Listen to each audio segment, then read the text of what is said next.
Good morning and welcome to Starr Breakfast News with me, Natasha Jamra. It is the second day of the new year. Now, coming up in the bulletin.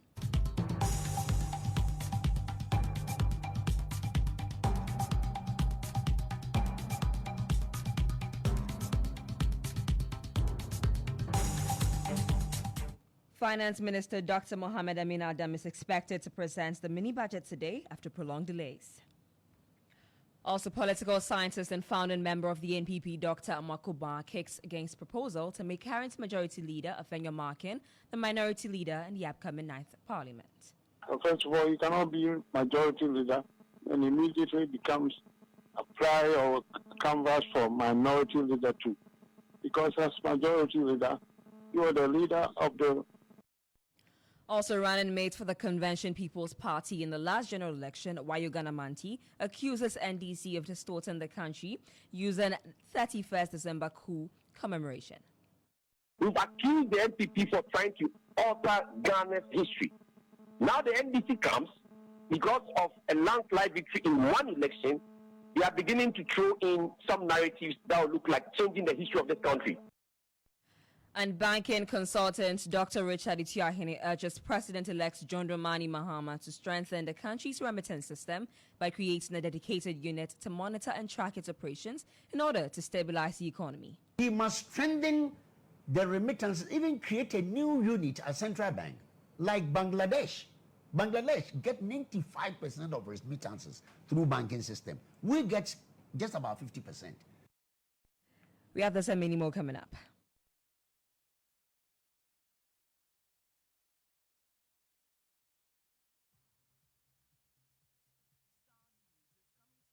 On Ultimate 106.9 FM in Kumasi, Empire 102.7 FM in Takrady, Zeps 95.9 FM in Zebila, Nissim 100.1 FM in Lamshao, My Star Radio in the USA.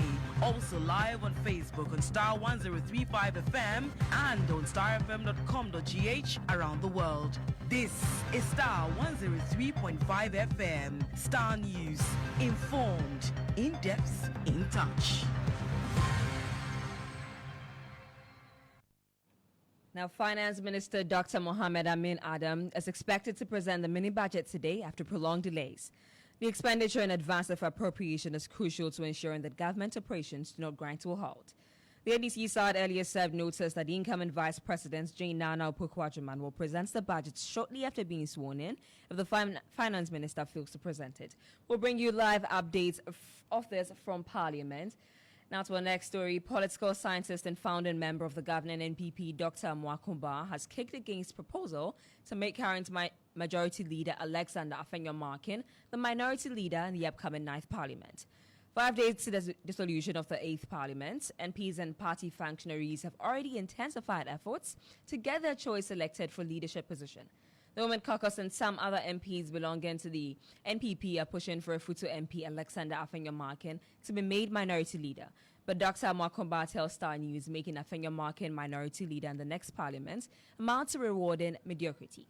First of all, you cannot be majority leader and immediately becomes apply or canvas for minority leader too. Because as majority leader, you are the leader of the majority party. All administrative issues or party organizations, you are in it. And if you sit there for your party to be decimated this way, you don't get to lead a party again. That's how it works. Very simple. Somebody else will take over. Because you are not the only person. You are in charge. That's what they fail to see. You are in charge, not just for your own seat, but you are the one who sees to that all the other party members in the parliament are well taken care of and things are going well. They are not used to see to it that they are fixed. You are also in government. How did you sit down for this thing to happen? That's the question. So for you, retaining him will be like rewarding him for what is an abysmal performance of the party. Exactly. That's exactly how it is. Because if you are a minority party, it means you are in opposition. And when you work hard for your party to become the majority party, you become a majority leader. You understand? Running mates for the Convention People's Party CPP in the last general elections, Wayo Ganamanti, has accused the NDC of distorting the country's history using the 31st December coup commemoration. He has also questioned the relevance of commemorating such a day considering its historical context and the need for national unity. He spoke to Starr News. I think the challenge is in the historical context, as you have told your listeners and Ghanaians. And yesterday, when we witnessed the celebration as well, it also plays in the historical context. The chairman, Mr. Johnson Aseni-Ketia, was expressed that it is a second revolution. So more or less, he's taking our mind back to the revolution that came on the back of a coup d'etat that clandestinely removed a constitutionally elected president, Dr. Hilary Liman, whose PMP was an incongruous government. So at the end of the day, if Dr. Liman was not toppled, where would our political historical lineage be? CPP or the Nkrumahs would be in government today. If Ghanaians are listening to me, that is how far the Nkrumahs were taken out of the governance of today. So it is very important this history is looked at. Then the General Secretary also now says that we should forget about everything now. We should as a country come together and we should all celebrate it and see it as a national event, not for only NDC but for all of us. And that is where the problem begins. We've accused the NPP for trying to alter Ghana's history. Now the NDC comes, because of a landslide victory in one election, they are beginning to throw in some narratives that will look like changing the history of this country. And this narrative is being pushed to our Generation Z. That is where the problem is. Now, Starr News gathers that firefighters are battling an inferno at Cantonmanta Market. The extent of the damage is yet to be determined, but the fire has reportedly spread to nearby buildings, including the premises of the Ghana Commercial Bank. We'll bring you more details on the story during the midday bulletin. Now, banking consultant Dr. Richmond Itiahine has urged President-elect John Dramani Mahama to strengthen the country's remittance system by creating a dedicated unit to monitor and track its operations. He believes this measure could help stabilize the economy and reduce reliance on external loans, such as the $3 billion loan from the IMF. Dr. Itiahine also urged Mahama to prioritize the economy by appointing qualified experts with a deep understanding of macroeconomic issues to provide strategic advice on economic management. Have a listen. Mm-hmm. He must strengthen the remittances, even create a new unit at central bank, like Bangladesh.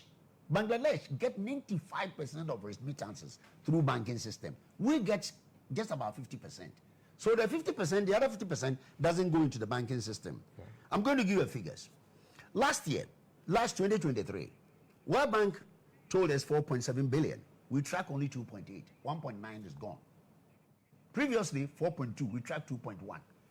And those things are gone. But if we put a system very strong, right, we'll be able to track. And the currency, don't forget, once we're able to get this, track the remittances very well, it will help the management of the economy and also help the cedi to stabilize, to bring this inflation down. Number two, I think he must be advised to pay particular attention and get people who understand the microeconomic issues to help him to say that, Chief, we want to help you to ensure that this inflation and currency come down. That will be a biggest plus for him.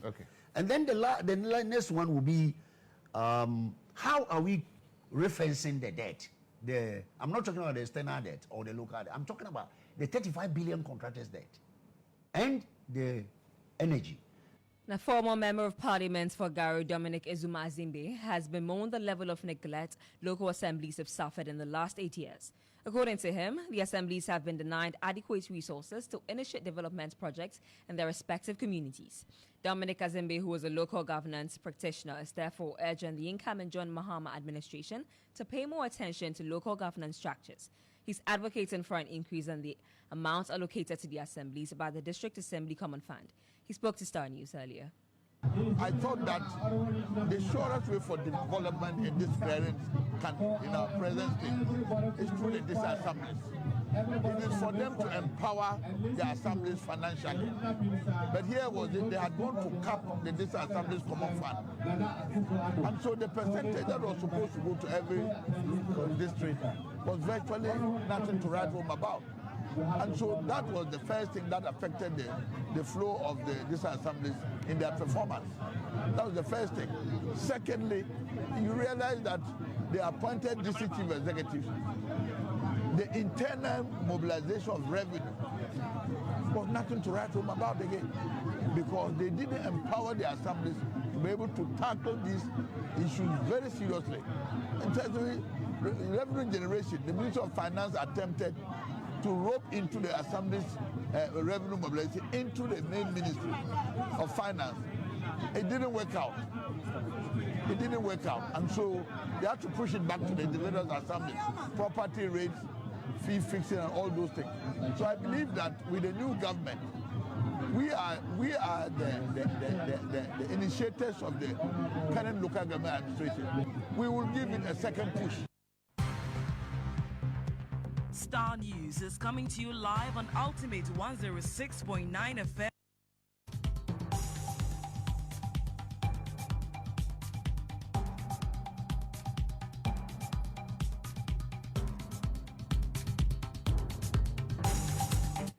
Well, that's all the stories that we have for now. We'll bring you more updates on the fire incident at the Cantamanto Market. For more news, log on to starfm.com.gh. My name is Natasha Jamra. Enjoy your morning.